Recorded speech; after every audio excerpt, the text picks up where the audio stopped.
Hi guys and welcome back to the Mighty Blues. My name is of course Cameron and welcome back today to another live stream. It is the live game review. Everton 2, Brentford 3 at Goodison Park on Sunday afternoon. No matter which way around you say it, it still absolutely kills to say those words. It still hasn't quite sank in yet, really, that we lost that game of football. Considering the atmosphere before the game and how, I don't want to say confident, but how I think excited a lot of Blues felt about this one, considering obviously we knew Burnley had lost earlier on in the day. We knew that Leeds had drawn and only picked up a point with a last-minute equaliser about 15 minutes before kick-off. And this was a massive, massive opportunity to ultimately see ourselves safe and end what has been a horrid season of football. I think we can all agree that this past few months or so, this season as a whole, has just been absolutely dreadful in many different ways. Heartbreaking.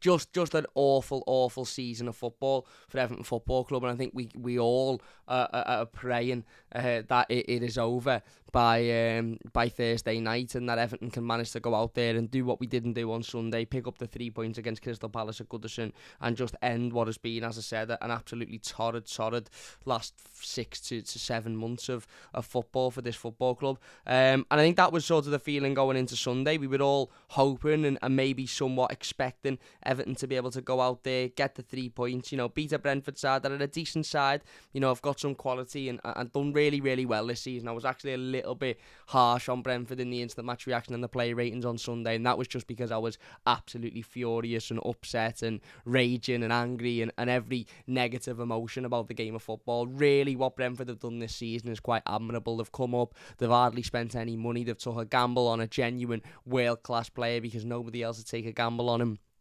And that gamble has paid off. They're comfortably safe in the Premier League. As I said before the game, it'll be interesting to see how how they do next season. Hopefully they don't go through the second season syndrome that a lot of teams do go through. We saw Sheffield United go through that a couple of years ago, so hopefully that's not the case with Brentford. Brentford are a really, really well-run club. Their recruitment is fantastic, the way they do business is fantastic, and they deserve their place in the Premier League. And as I said, it was always going to be a difficult game. One thing that I pointed out on Saturday when we done the preview to this game was that the difference between this fixture and the fixture early on in the season, in which Frank Lampard took charge of his first game in charge of Everton Football Club against Brentford in the FA Cup in February. The difference between those two games was always going to be Christian Eriksen.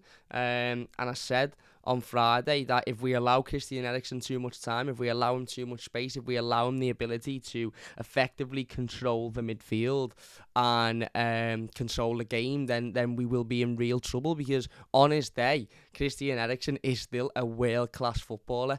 Regardless of his age, regardless of his fitness, regardless of what happened in the summer, if you allow Christian Eriksen to have all the time and all the space in the world with the ball at his feet, 9 times out of 10 he's going to play a pass that the majority of football players on the planet wouldn't be able to play, because he's got that quality, he's got that ability, and that was on show for me in abundance on Sunday, and that for me was Everton's biggest mistake. Now we're going to talk about the game as a whole, of course, and I've already seen a couple of people in the comments saying don't be blaming referees. Well, if you actually watch the game back, before Jared Brantwaite gets sent off, Everton had denied an absolute blatant penalty for a sheer pull on Richarlison. I hadn't actually seen the stills of the situation or the replay of the situation when I'd done the instant match reaction, so I didn't really mention it too much in that video. But now that I've seen it, it's nothing short of absolute embarrassing by Michael Oliver. In fact, the fella shouldn't be allowed to referee a Premier League game again. It is the most blatant penalty you will ever see. Richarlison's shirt is being ragged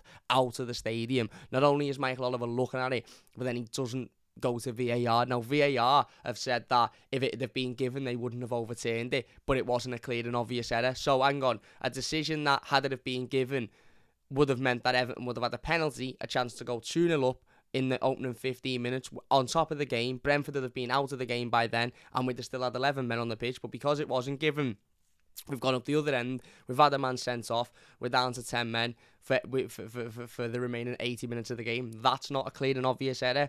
Get a fuck, mate. They haven't got a clue what they're talking about. They either haven't got a clue what they're talking about, or it's corrupt. It's as simple as that. It is absolutely as simple as that. There's two outcomes. If the FA, if the Premier League want to challenge this, if Jamie Carragher, who's another knobhead who talks nonsense, wants to challenge it, it's either corrupt or they haven't got a clue what they're doing. Simple as that. Absolutely simple as that. I'm willing to accept either answer. It's one or the other. It's one or the other. But having said that, there were other mistakes in the game that you know, Everton didn't help themselves with. As I said, the goals we conceded, the first one is unfortunate. It's a cross that takes an unfortunate deflection and goes in. But the second and third are just far too easy to concede. Again, a header, you know, a flick-on header at the front post from a corner, exactly the same goal we conceded against Aston Villa at Goodison a couple of months ago. And the third is just dreadful defending. It's a player stood on his own in the box with a free header.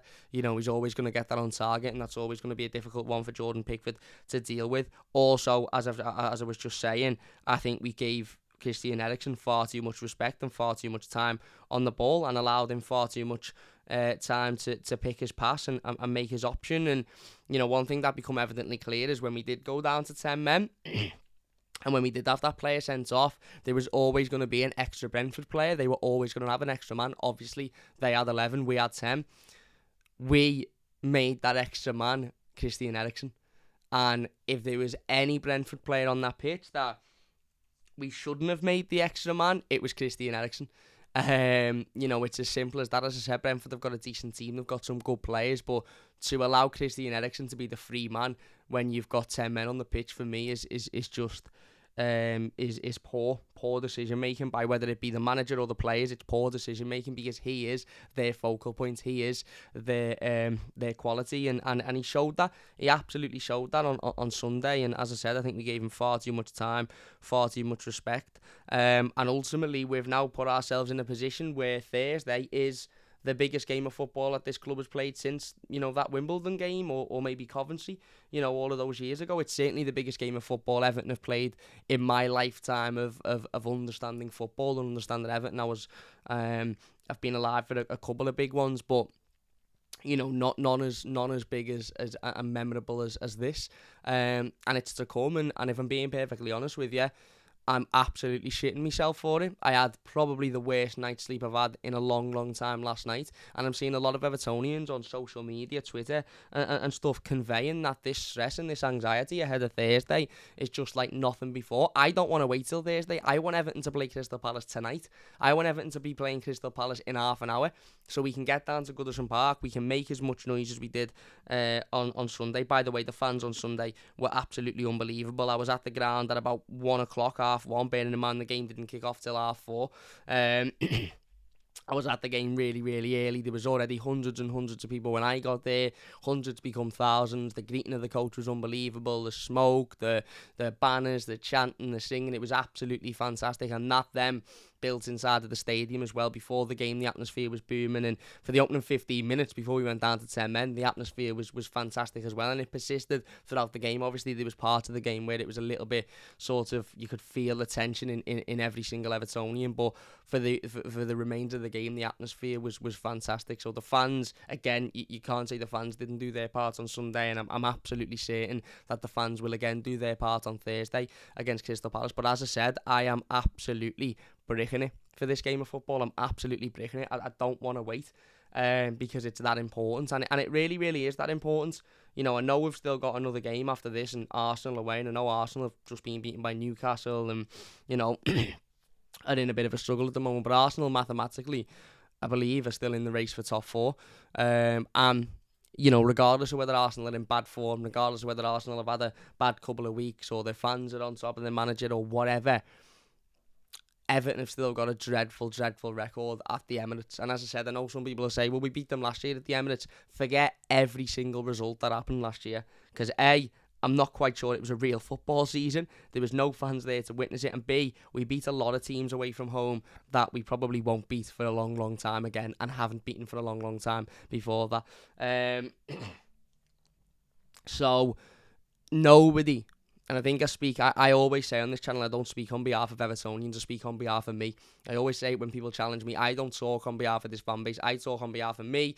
And, thankfully for me, a lot of people, want to listen or like to get involved in what I've got to say. But I think I'm quite confident in being able to say that I speak on behalf of the majority of Evertonians here when saying that I don't think any of us want this to go down to Sunday.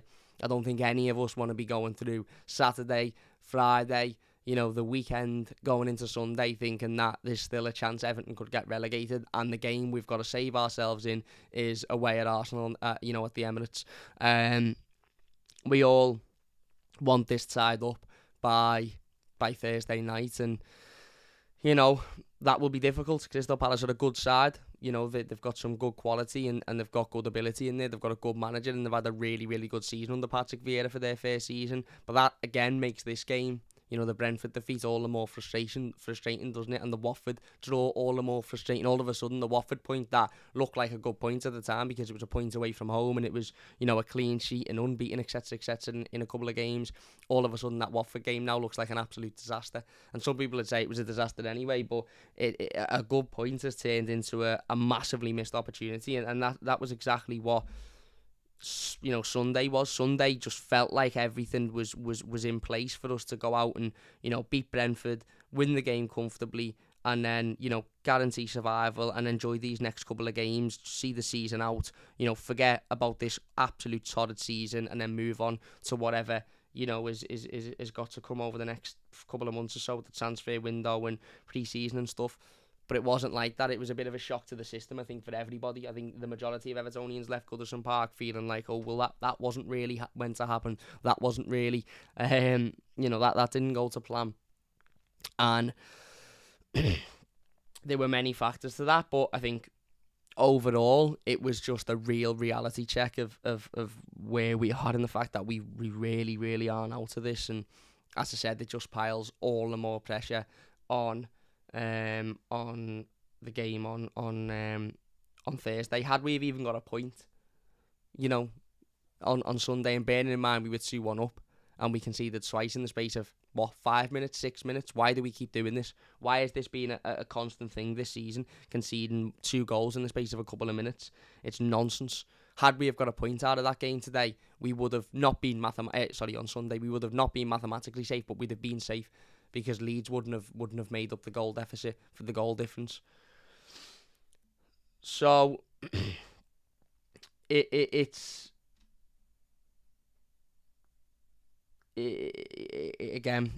really, really worrying. But we need to win. We need to win on Thursday. Leeds have got Brentford away, which is a difficult game, but not a game that is beyond the realms of possibility of Leeds winning. And that means we absolutely have to win on Thursday. But Sunday just felt like a real sort of shit that wasn't meant to go the way it did. And shit, we are very much still in the shit here. I think it's left a lot of Evertonians, in fact I'd say the majority of Evertonians, very, very nervous and anxious ahead of the next couple of days or so, because as I said, Thursday is a cup final and ultimately, the biggest game in this club's modern history, certainly over the last 20 odd years. So yeah, it'll be difficult, but it's one that I think we've got no choice but to go out and win. But as I said, Sunday was just a real disappointment, and it started off well. As I said, the atmosphere before the game was absolutely electric on City Road, on Goodison Road. It was unbelievable. I was there. I was covered in blue smoke, as were a lot of people. Just seen a comment there, interestingly, from Jason saying, according to Simon Jordan, the smoke should be banned. Fans who carry smoke should be kicked out. Well, if that's the case, the police are going to have a ridiculously difficult job on their hands on Thursday night, and will have had a ridiculously difficult job on their hands over the last couple of days. I'd like to see Simon Jordan try and put that law into place, because again, the smoke and listen, it's always going to be a taboo subject, isn't it? Simon Jordan doesn't know what it is being a working class football fan, doing everything you can to fight for your team. As far as I'm concerned, with the smoke, nobody's getting hurt. Nobody is getting affected by it in that sort of sense. Again, that might be wrong. If I am wrong, then I apologise. Okay, I understand in the stadium people don't really have a choice, but certainly the scenes outside of the stadium and greeting the coach and stuff, you've got a choice to go or not go to that. If you don't like the smoke, if you don't want to be covered, if you don't want to be part of that, you don't have to go. I understand that when you're in the stadium, if someone lets one off, then it's a little bit, it's a different situation there. But listen, I have personally no problem with it. I personally have no problem with it. And as I said, the scenes outside the ground were unbelievable again. Unbelievable. I think it's fair to say there was more fans there than there was for the Chelsea game. The noise was fantastic. Just seeing everybody gathered together to support the team, to greet the team. Seeing new faces, seeing old, just seeing everybody come together, and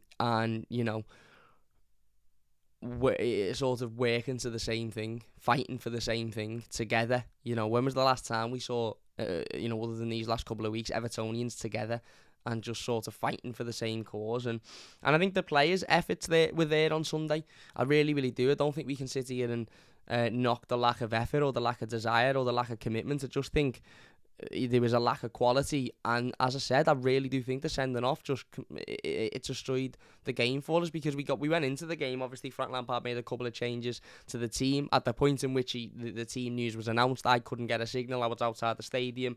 I was still screaming and shouting and chanting and singing. So, at that point, I wasn't really focused on the team. But Dominic Calvert-Lewin, of course, come into the team as I predicted that he would. Damari Gray dropping out. We had Andre Gomez in there to replace Fabian Delph, which was strange. A strange decision, I think, from Frank Lampard. I think we all sort of would have thought and expected it to be Alan to come in and replace Fabian Delph, but it wasn't. It ended up being Andre Gomez. And I actually think there was a decision to be made with Andre Gomez when we went down to 10 men as well. For me, that would have been the time to take him off, because when you've got 10 men on the pitch, you don't really need a player like Andre Gomez on there either, because he's just not the type for that game. Obviously, we had Jared Branthwaite coming in to the centre of defence as well. We found out that Michael Keane was due to miss the game with an illness as well, which was a massive, massive knock as well, because Michael Keane's been playing well recently. Listen, whatever you think about him, when he's been asked to step in and when he's been asked to do a job, he's done it, really, really well. He stepped in at Leicester and was absolutely fantastic. He played against Manchester United at Goodison a couple of weeks ago and was absolutely fantastic as well. Again, Michael Keane not being available was a massive loss. Not necessarily because I don't think Jared Branthwaite is good enough already. I just think having somebody like Michael Keane, who's been playing well recently, next to Mason Holgate, who, again, as I said, the pair of them were done really, really well against Leicester. That was obviously going to be it was going to be a loss for us. And we went into the game and we started brilliantly. As I said, the atmosphere transferred directly from outside of the stadium inside of Goodison Park. The chanting, the singing of Spirit of the Blues, the scenes in the Gladys Street whilst the players were walking out was unbelievable. I sit in the park end, so I had an absolutely brilliant view of the Gladys Street when the players were walking onto the pitch.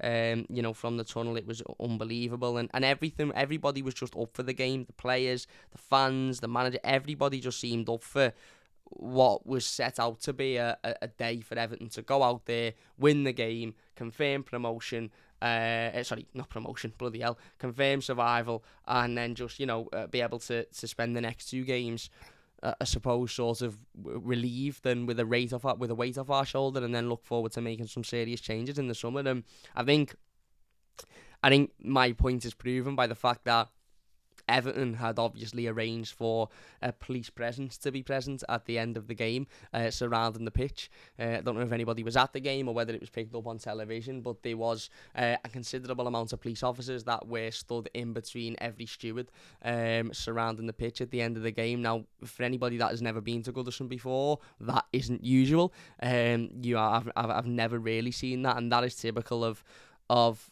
a reason that would be done, is because the club maybe would have expected fans to invade the pitch had we have stayed up and confirmed survival, had we have won the game, and confirmed survival. So I think even the club thought, right, this is the day. And maybe the club would say, well, no, we just done it out of precaution. But I think the club thought, right, okay, this is all set up for us to go out and win.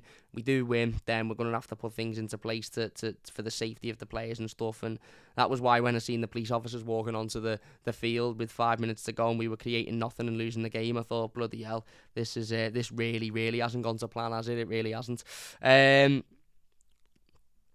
But again, we started the game really, really well. We come out flying. The players were battling for every ball. We were on top of Brentford. We had the more possession. We were working harder than the fans were cheering every pass, every sprint, every challenge. Every time a Brentford player got the ball, we were getting booed, and we were really, really on top. We had a couple of chances.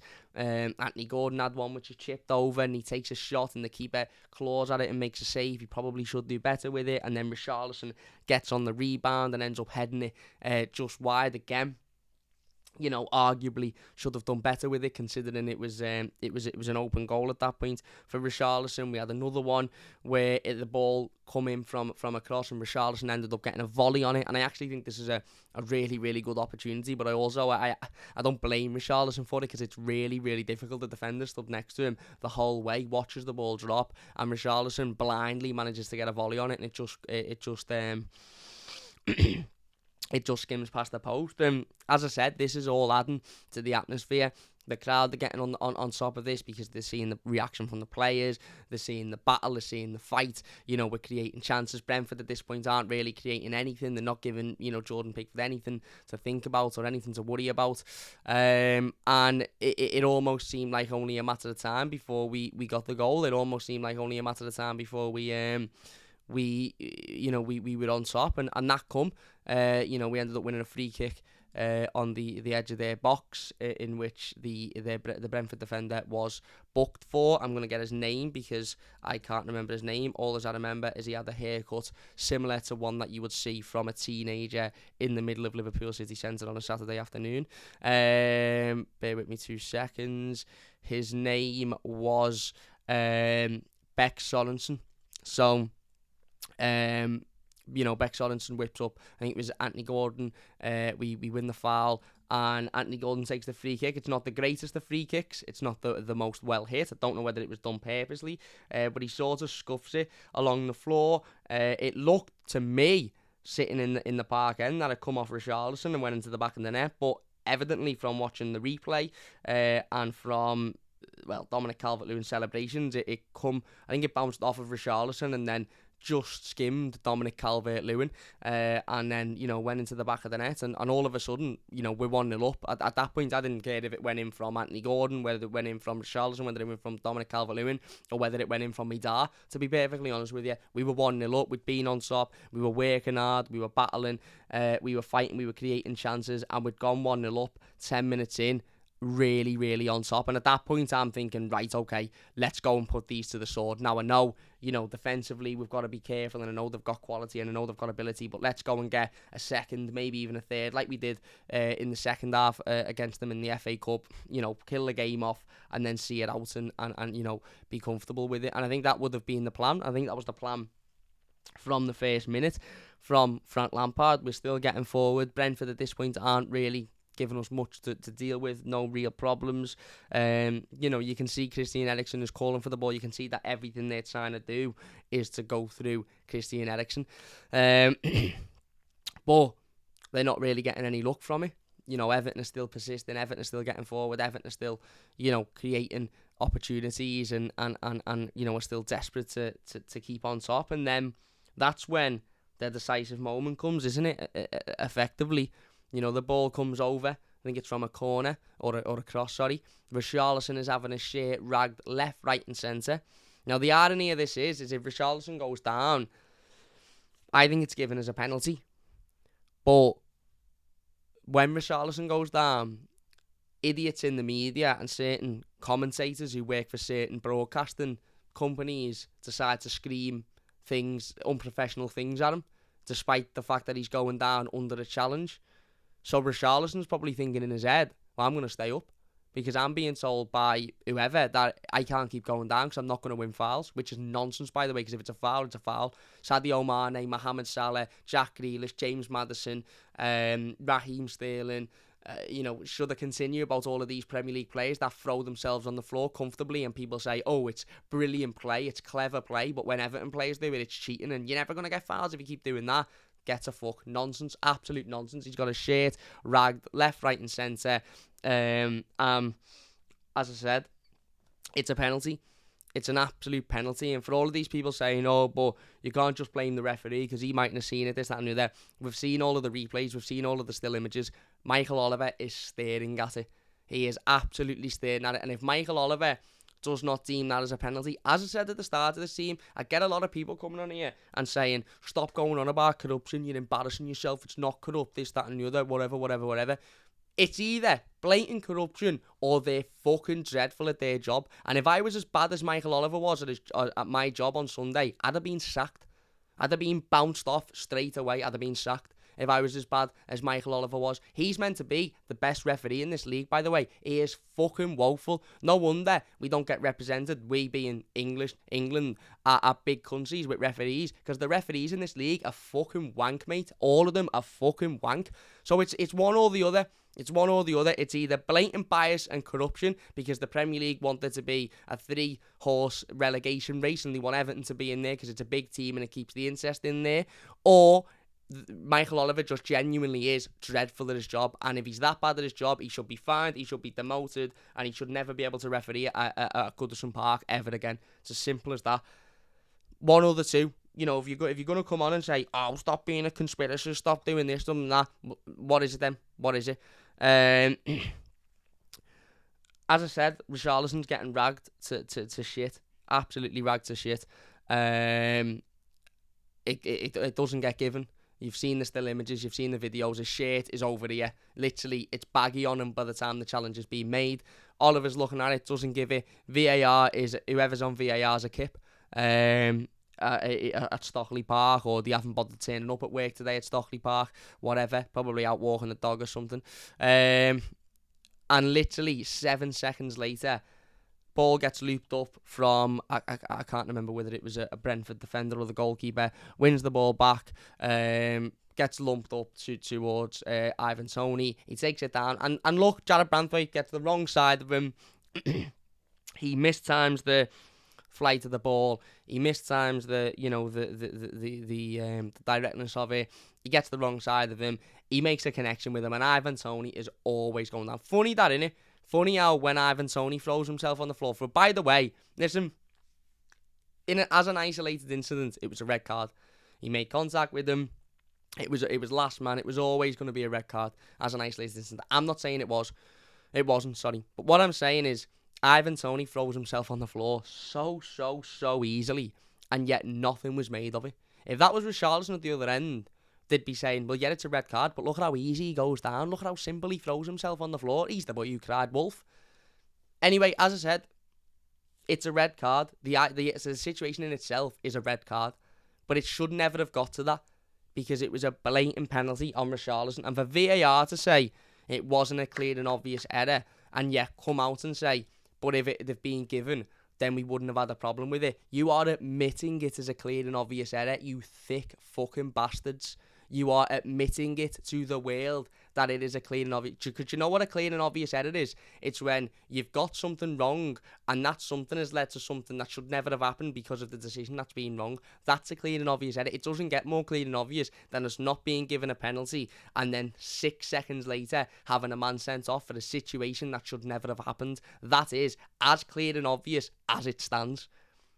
What VAR should have done during the red card, look, because they, again, they should have said to Michael Oliver, go back, look at the screen, determine whether it's a penalty or not, and then if it is, the red card gets voided anyway because it's a penalty. And for some people, it'd say, well, that's not in the rule book, that's not this, that's not that. We're talking about the same referee, Michael Oliver, who sent a player off and gave him 2 yellow cards in one passage of play with Gabriel Martinelli not so long ago for Arsenal. He yellow carded him twice in one passage of play and sent him off. You're talking about a referee who has denied, a VAR system, that has denied goals at one end to give penalties at the other end because of a situation that's happened earlier in the run of play. So it is absolutely within the rules for them to have gone, actually, do you know what? Just before we give that sending off, go and have a little look at that penalty, because if it's a penalty, then the sending off doesn't mean anything. And it was a blatant penalty.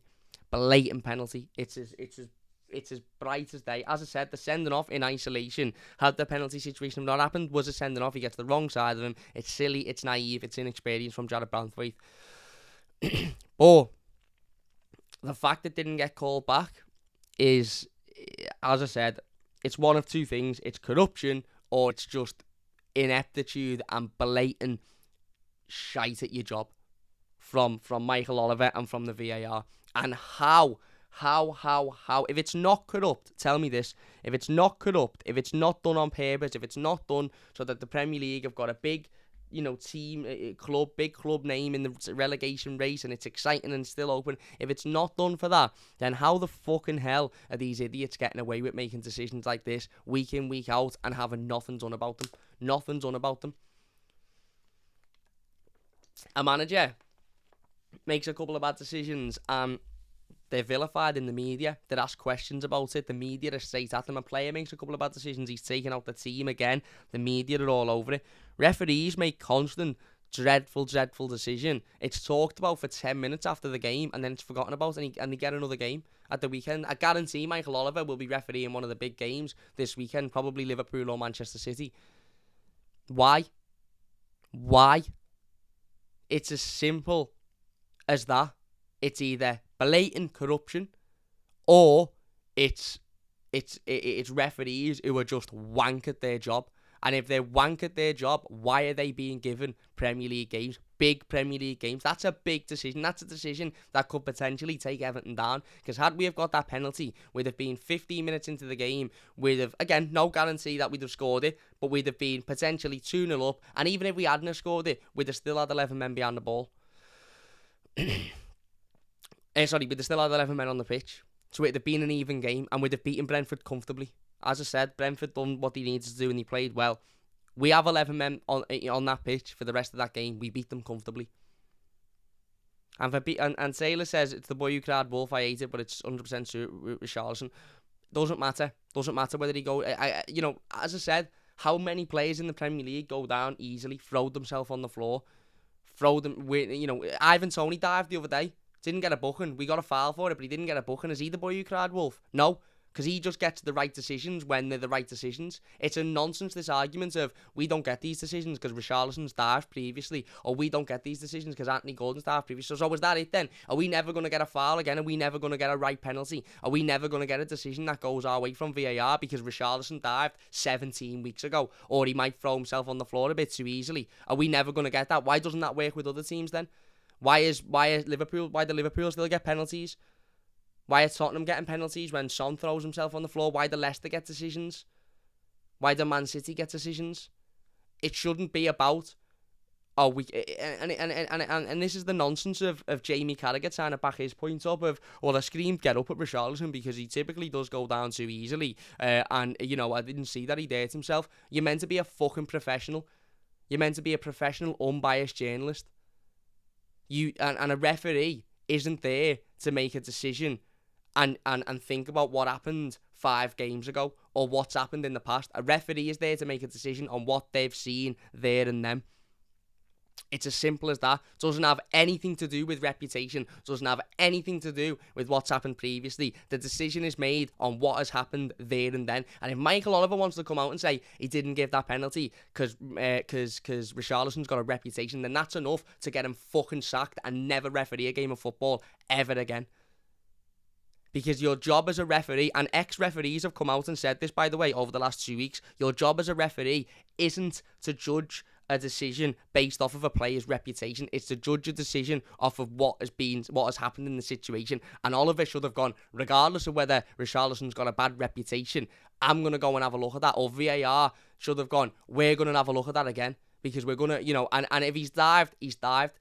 But every decision needs to be looked at, because I tell you now, when Raheem Sterling or James Maddison or Sadio Mane or any of these players throw themselves on the floor, the VAR doesn't go, well, they've got a reputation, so I'll ignore that. It goes, actually, let me check that. And if it's a dive, it gets ignored. If it's a foul, it gets given. But for some reason, with Everton, it's not the same.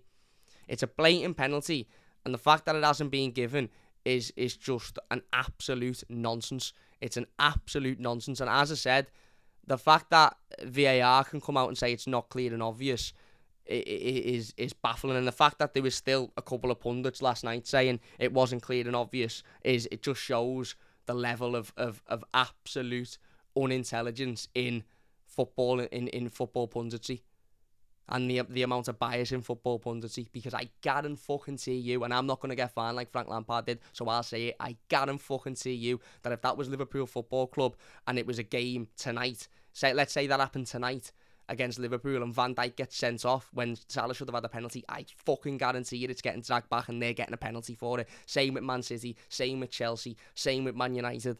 So don't give me this nonsense of, it's this, it's that, it's the other. It's fucking nonsense. It was done for a reason, because the referee is a dickhead and doesn't know how to do his job, or because it's blatant corruption. And those pundits that say, oh, well, what did I read Carragher said? I think Carragher said something along the lines of,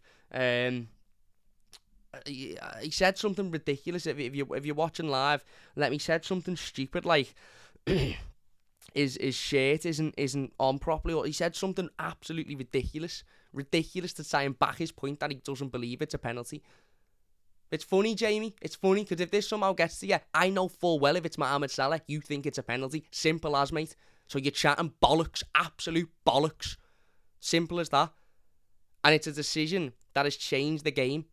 Ultimately, it's a decision that's changed the game. Yes, we made wrong decisions throughout the game. Yes, we were 2-1 up. I understand that. Yes, Frank Lampard attacked the second half, or tactically attacked the second half in a way that was wrong for me, to sit back for 45 minutes and try and defend the lead. That wasn't the right way to get into the second half. I agree with that. Yes, I agree with the fact that the goals we conceded were poor, but we played 80 minutes with Seamus Coleman at centre-back because our centre-back was sent off for a tackle that should never have happened, because the penalty was as light as day.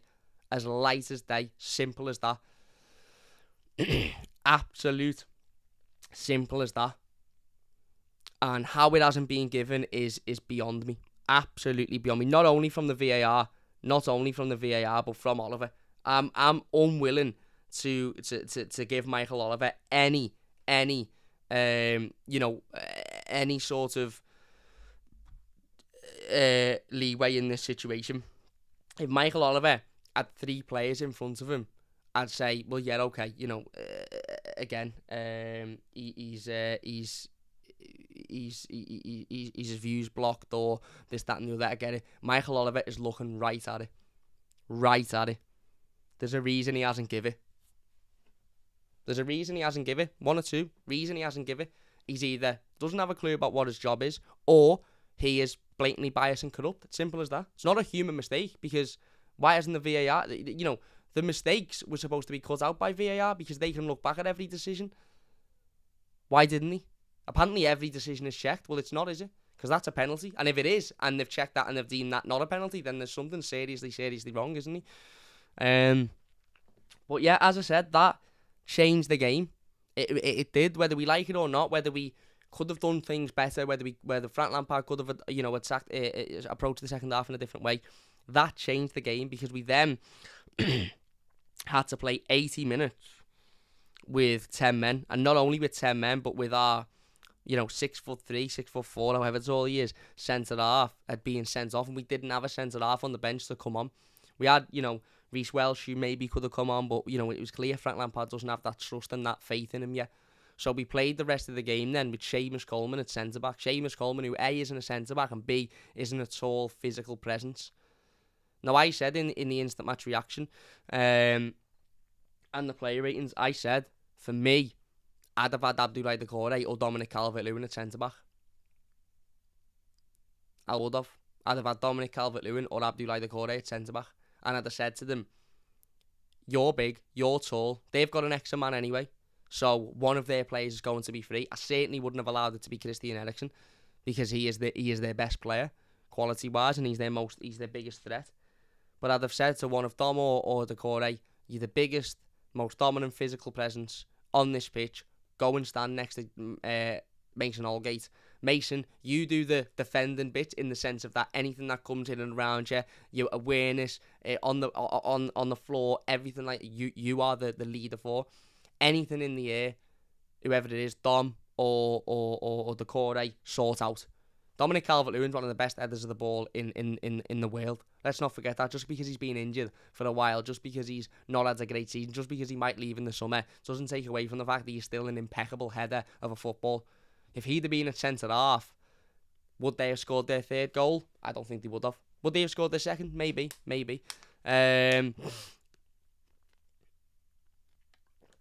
But we'd have had a more physical presence than Seamus Coleman, who isn't a physical presence whatsoever. And that's not Seamus's fault. He's a right back. He's not a centre half. He's a right back.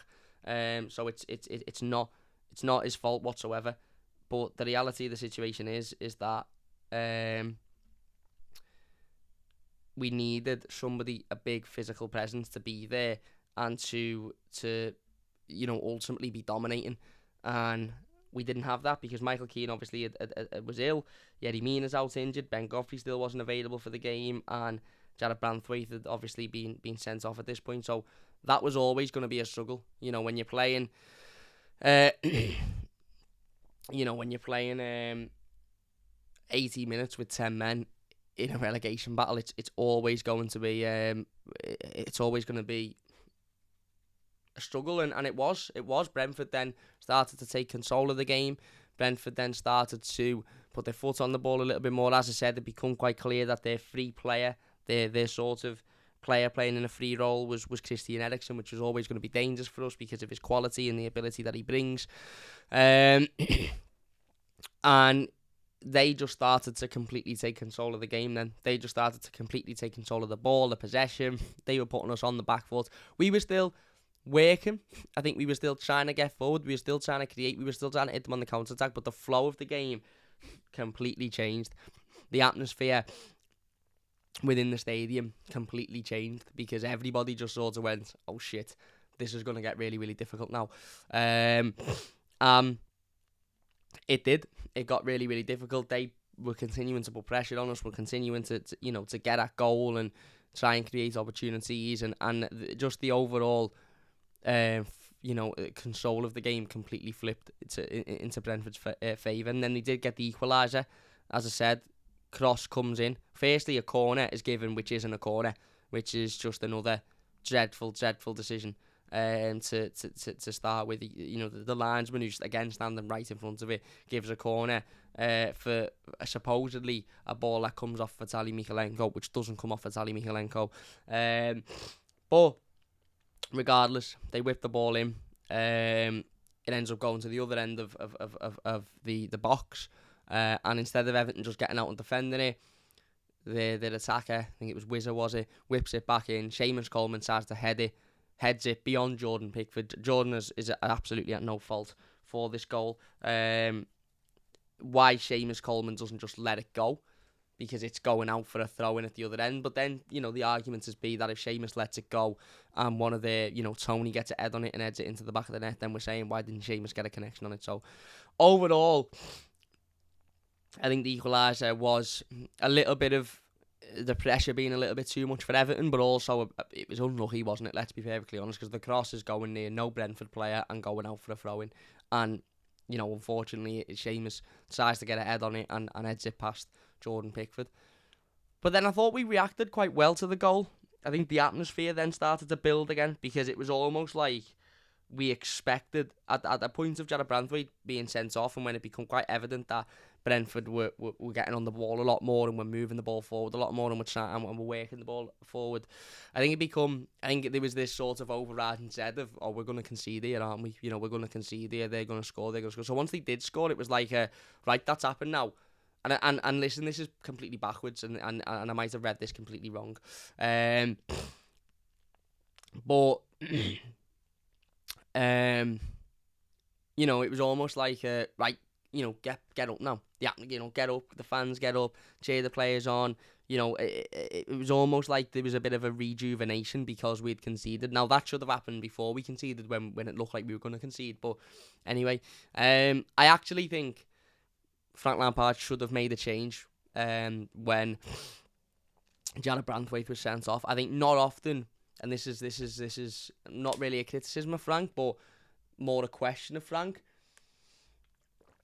Not often do you see a player, for any team really, but a player sent off in the first half of a game, certainly a centre-half, and the manager of the team that the player has been sent off for doesn't make a change. Now, I understand that we didn't have a centre-back on the bench, and I think had we have had Michael Keane or Ben Godfrey or somebody like that on the bench, I think he would have made a change, but I would have put John Joe Kenny at right back personally. And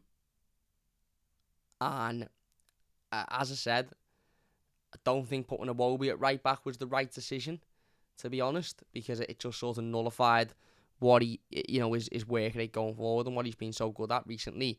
But then again, the problem is, I've seen a couple of people say, we'll put John Joe at right back and then put Iwobi in the sort of the 10 role, and that I think would have been a right change to make. But who then is it at centre back? Who comes off? For me, it would have been Andre Gomez, to be honest with you. I'd have had Iwobi and Doucouré as the midfield two, given Iwobi's work rate recently and his desire and his passion. I'd have had Iwobi, Doucouré as the two. I'd have taken Gomez off, and I'd have had Kenny at right back. But then again, I still think, and this might sound baffling, but I still think we should have had a big physical presence at centre-half. Probably not Dominic Calvert-Lewin, that's probably a bit unrealistic, but I don't see why Doucouré couldn't have gone there, just stood next to Mason Holgate and provided that height. But then again, you might say, well, we didn't know we were going to concede, 2 headers of a ball, did we? And the manager might have been thinking he's not a good enough defender. So, even if Seamus was always going to move into centre-half, I'd rather have had Gomez come off, Kenny go at right back, and then have Iwobi in a sort of a 10 role, and just or have Iwobi and Doucouré as the midfield too, because Gomez, when you've got 11 men on the pitch, more often than not, ghosts games of football. More often than not, he's very ineffective. He was very ineffective again on Sunday. He had one shot, which looked brilliant from my angle, but when you watch it again, the goalkeeper has made it look much better than what it actually is. But as I said, listen, whether you love him or not, whether you rate him or not, whether you think he worked hard or not, Gomez at the best of times is very, very, very, very ineffective in games of football. I've said it before and I'll say it again. Andre Gomez is an ineffective footballer. He is the definition of a luxury player. He can't particularly defend. He doesn't really do much going forward. He can pass the ball when he wants, but he's too slow. He can't keep up with the play. So having him on the pitch when you've already had a man sent off is, I don't want to be disrespectful and say effectively like having 9 men, but he's not the type of player you want when you've got to make up for having one less player, because he just can't do that work. He can't do that running. He hasn't got that pace. He can't do that movement. He just can't do that work. So he's not really somebody you want in the midfield when you're already down a man, because it just piles the more pressure on Abdoulaye Doucouré. So I would have taken Andre Gomez off, and even if Seamus was always going to go at centre back, I'd have put John Joe at right back.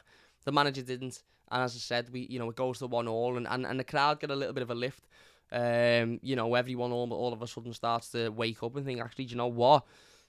We can get back into this game. Yes, we've got 10 men, but I think the crowd started to realise if we're going to get anything out of this game, then we've got to get behind the players. We've got to do as we've been doing in recent weeks. And then all of a sudden, we're still getting forward. We're still trying to create chances. We're still moving the ball forward. We're still, we're still causing a threat. And then we do get the penalty. Chip ball comes in. Richarlison gets ragged in a very similar way as to what Jared Brantwaite ragged Ivan Toney over, but somehow a different outcome, i.e. not a red card. Now, I know some people will say, don't be silly, it's not a red card, and I know some people will say, well, the double jeopardy rule states that you can't give a sending off and a penalty at the same time.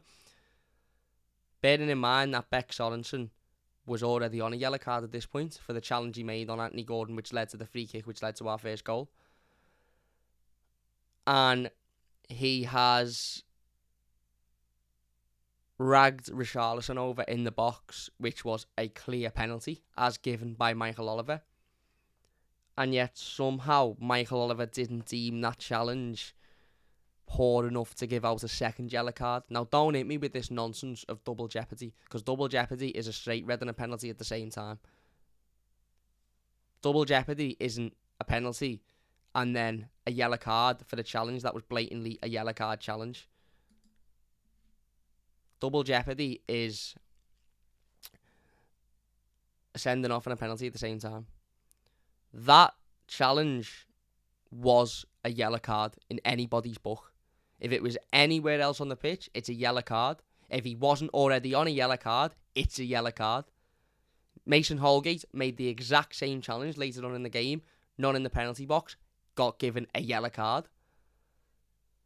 Yet somehow, Beck Sorensen didn't receive a yellow card for it. It just, again, answer me this question. Is it blatant corruption, or are these referees just fucking awful at their job? Because that isn't a misinterpretation either. That is a yellow card. That is as clear of a yellow card as what you would ever see. As clear of a yellow card is what you would ever see. So why wasn't it given? Why wasn't it given? These people coming in the comments and trying to sell rude websites and images, do me a favour and get a fuck, mate. Nobody's interested. We're talking about the toffees. How wasn't it a yellow card? How wasn't it? I don't understand. I don't understand. I don't know how to ban him, mate, to be honest. I've tried putting him in a timeout, and I've hid him from the channel, but he's somehow able to still comment, which is baffling. I don't know.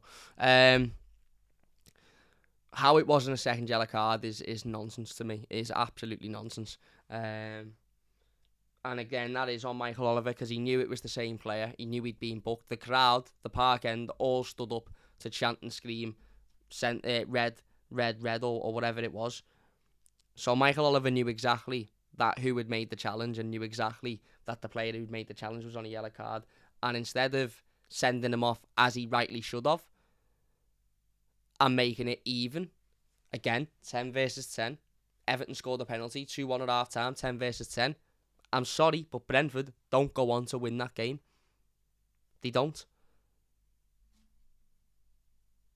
He didn't give the sending off, or he didn't give the second yellow card. Then what happens? Thomas Frank, obviously, takes Beck Sorensen off at half time. Probably because fucking Michael Oliver's probably gone in at half time to the dressing room and said, take him off, mate, because, I'm going to have to send him off if he does one more challenge. It's fucking nonsense. It's absolute fucking nonsense. How that wasn't a sending off is just, I just don't get it. I really, really, really, really don't get it. It baffles me. And yeah, we get the penalty either way. Richarlison steps up. This time he does get his goal, blasts it down the middle. And we're 2-1 up, and we're going into half-time with a really, really, really difficult second half to come. We're 2-1 up. We're still down, obviously, to 10 men. They've still got 11 men somehow on the pitch. And this is where I do think Frank gets it wrong. If you are enjoying, by the way, please hit that like button. 90 people watching in the last stream. If you could hit that like button, it would mean a massive, massive, massive amount to me. It would really, really mean a massive amount to me. Phil, I'm going to make you a moderator, mate, which means you can now delete these comments from these weird, rude pages, because I'm sick of going through and hiding them all. So if you wouldn't mind doing that. I've tried to block them, Taylor, and it doesn't work for some reason. YouTube obviously enjoys pages like this getting onto Everton fan channels for some reason. But Phil, if you don't mind and you're not doing anything else, if you see them, if you get rid of them, that would be great. But yeah, we go in at half time, and as I said, I think that's where Frank Lampard gets it wrong tactically.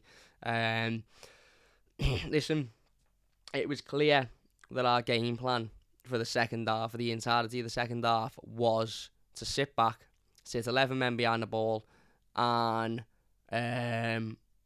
defend. And nice one, Phil, I appreciate it. Maybe that would have worked away from home. Maybe that would have worked on a different day. Maybe that would have worked had we have had two centre-halves on the pitch and not one centre-half and a right-back at centre-half. Do I particularly blame Frank Lampard for doing that? In hindsight, yes, because we lost the game and I think we could have approached it differently.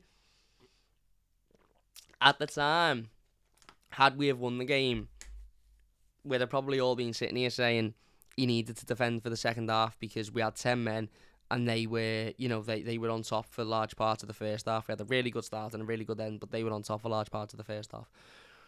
But I just think,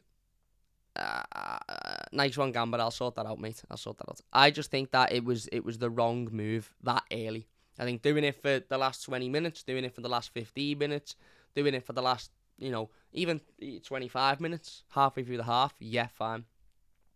Trying to defend and sit back for 45 minutes for me was the wrong tactic. What I think we actually should have done is come out firing again, obviously being careful of their attack and their quality and Christian Eriksen, but come out firing again, gone and started the second half in the same ways that we started the first half, and then gone out and tried to get a third goal, and then got to the third goal, and then sat behind that.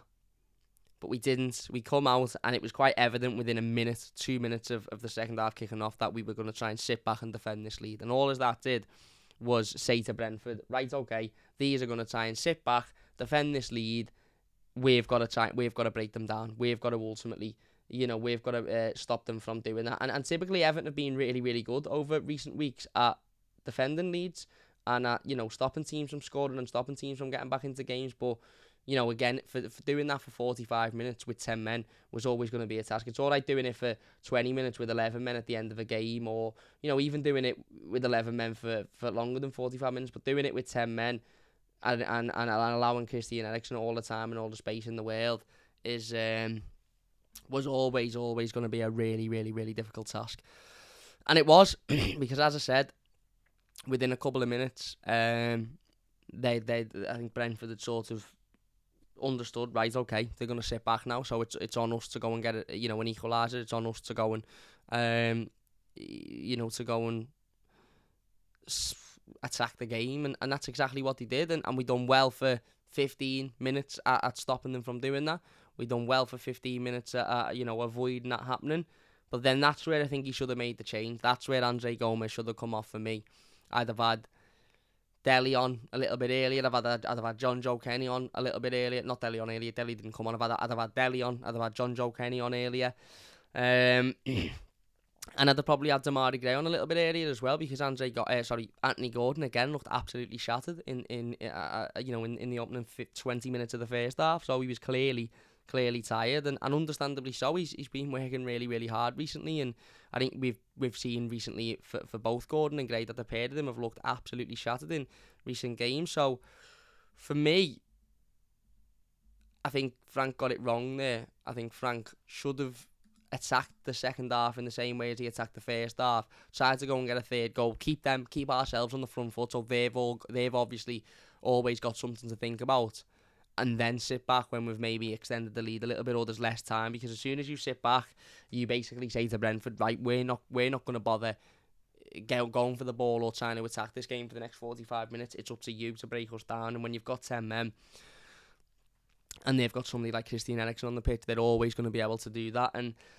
they did. The equaliser comes from a corner, ball in, exactly the same goal we conceded against Aston Villa, by the way, a few weeks ago. Think Eder over the top, finds the back of the net. All of a sudden it's 2-2, and then a couple of minutes later, another cross comes in. Lad standing completely on his own, free Eder, heads it into the back of the net, and all of a sudden we've gone from being 2-1 up and coping with pressure to 5 minutes later being 3-2 down and not looking like being able to go and get an equaliser, not looking like being able to go and get back into the game. And I think it was at that point that the realisation hit of, oh shit, this is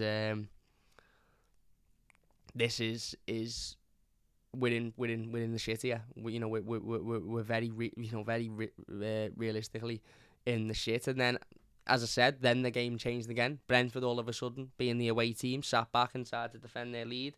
Everton come out a little bit more, and yes, we were getting forward, and yes, we had a couple of half chances, crosses put across the box, and Dom just, missing one of them, and Kawobi missed one at the back post as well. But the reality is we weren't able to create anything sufficient enough to go out and find the equaliser.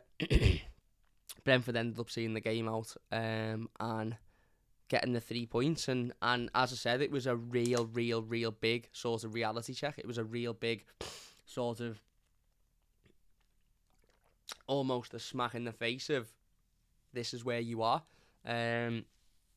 We're still very much in the shit, and now all of the pressure is being piled on that game against Crystal Palace on Thursday, and that game against Crystal Palace on Thursday is the biggest game of my life being an Evertonian, so meaning it's the biggest game of the last 23, 24 years of this football club. Mad Mouse Mickey says, mate, add a couple of trusted subscribers as admin as you can keep the clear chat to scammers. I will do, mate. I'm going to go through the people that want to be admin. I know Gamba said that he wouldn't mind being an admin. Sorry, Jason says he wouldn't mind being an admin. I think Gamba did as well. So big thank you. I'll get those sorted after the stream. But yeah, we ultimately lost the game that I don't think anybody really expected us to lose, and a game that we really could have won, and maybe if certain decisions weren't made both by the officials and by the manager, we would have won. But the reality is now Thursday just becomes the game of the season for us, the cup final, the pinnacle of this season. And I think, as I said before, I think I speak on behalf of all Evertonians here. I don't want to be going into Sunday still fighting for our lives. I want this to be done and dusted by Thursday. I want it to be done and dusted by Sunday. But these next couple of days are just going to be torture for all of us, absolute torture. But we've got to pick ourselves up. We've got to go again. We've got to try and look at it positively, and we've got to support the players, the manager, and be well up for the game on Thursday. I know there's obviously another greeting to the coach before the game, which will be good. So yeah, we've just got to pick ourselves up, dust ourselves off, and go again. Hopefully we don't get a man sent off in this game, but given the fact that, as I said, these officials, I think, are wanting or certainly somebody is wanting an exciting end to the season. I'm not so sure about that, but we've just got to be extra careful. Jared Branthwaite, for me, even though he's probably thinking in the back of his head, well, that's going to get given as a penalty anyway, because he had a good view of it as well. I'd rather have Jared Branthwaite have left Ivan Toney, him gone on and score that goal, and we'd have had 11 men on the pitch, because I still think we'd have won from that position than go down to 10. But yeah, there you go. Really difficult defeat to take, but we pick ourselves up, we dust ourselves off, and we go again on Thursday. Jason says, am I right in thinking a point may be okay? Well, we're a point above of Leeds, so a point would take us to 2 points above of Leeds, which would mean that they would have to win, or they would have to beat Brentford away, and we would have to lose to Arsenal. So realistically, no, a point wouldn't be enough. We are 2 points above of Burnley, who play on Thursday as well. So if Burnley are to lose and we to draw, then we go 3 points above them, but they've got a better goal difference than us. So the goal difference is Leeds, who have got 18 worse off than we are. But if we only get a point on Thursday, then that's only a 2 point gap, and then they could win at the weekend and we could lose, and it be done. So realistically, there's absolutely no other outcome other than a win that is acceptable. We win the game and we're safe. We win the game and we're mathematically safe. And we've effectively got a second shot at what we had on Sunday. We had a chance to be mathematically safe on Sunday. We didn't take it. We've now got a second shot at it. We win the game. We go to 39 points. Leeds are on 35 and can only get to 38 with a win at the weekend. Burnley, of course, could get to 30. They could get to 40 because they've got 2 games to go, and they're on 34. But it doesn't matter. I'm not really arsed about Burnley. As long as we stay up, it doesn't matter. So realistically, a win is the needed outcome on Thursday, and nothing other than a win would be acceptable. Maybe had we have picked up an extra couple of points at Watford and a point on Sunday, then a draw would have been suffice. But not now. not now. It's as simple as that. But yeah, as I said, pick ourselves up, dust ourselves off, and go again on Thursday. We will be live at the game preview to the Crystal Palace game tomorrow, so don't forget to join us for that one. But yeah, that's about it for now. If you have enjoyed it, please do hit that like button. Once again, a massive thank you to everybody in the live comments. I really, really do appreciate it. If you're watching the YouTube video, please do leave your thoughts in the comment section down below, and we'll get involved with as many of them as we can. But a massive, massive thank you all for watching. If you have enjoyed it, leave a like, subscribe to the channel if you are new, and we'll see you soon on the Mighty Blues. Cheers for watching. See you after.